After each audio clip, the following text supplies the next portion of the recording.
सिंधु घाटी सभ्यता का पतन 2500 से 1800 ईसा पूर्व तक चला था, लेकिन 1800 ईसा पूर्व आते आते इसका पतन हो चुका था। इसके जो कुछ लोग थे वे दूसरे क्षेत्रों में जाकर गांव की ओर जाकर बस गए।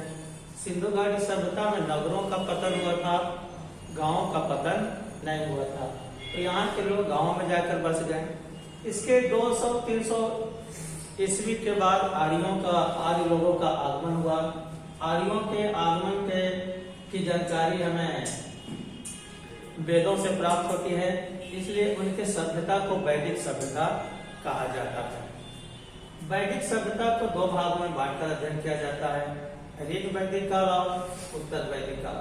ऋग वैदिक काल का समय 1500 ईसा पूर्व से 1000 ईसा पूर्व तक माना जाता है और उत्तर वैदिक काल का समय 1000 ईसा पूर्व से 600 ईसा पूर्व तक माना जाता है। ऋग वैदिक काल की जानकारी हमें ऋग्वेद से प्राप्त होती है और उत्तर वैदिक काल की जानकारी अन्य वेद, सामवेद, यजुर्वेद, अथर्ववेद, ब्राह्मण, आरण्यक और अन्य उपनिषदों के द्वारा प्राप्त होती है। ऋग वैदिक आज यहाँ जब आए तो ये पशुचारी समाज थे।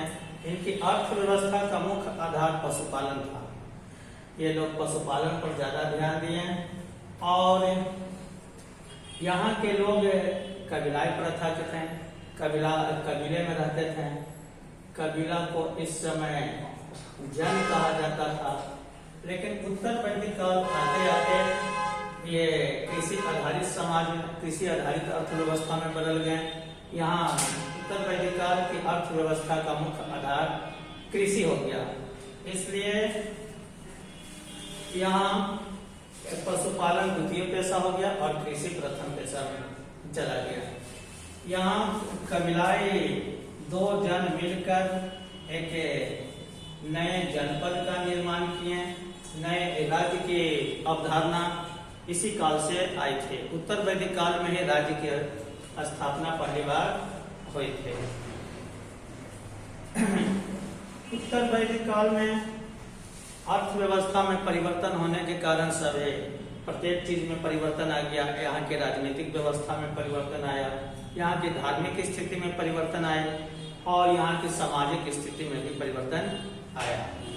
जहाँ ऋग वैदिक काल पशुचारी समाज थे, यहाँ का समाज साम्राज्यनिष्ठ था, लेकिन उत्तर वैदिक काल आते आते समाज में विभाजन शुरू हो जाते हैं और यहाँ वर्ण व्यवस्था की शुरुआत हो जाती है। वर्ण व्यवस्था में समाज 4 वर्गों में पूरी तरह बढ़ जाता है, ब्राह्मण, क्षत्रिय, वैश्य और शूद्र। लेकिन इस समय जो वर्ण व्यवस्था थी वह कर्म आधारित थे, जन्म आधारित नहीं थे। कर्म व्यवसाय के अनुसार समाज का विभाजन किया गया था। इस तरह से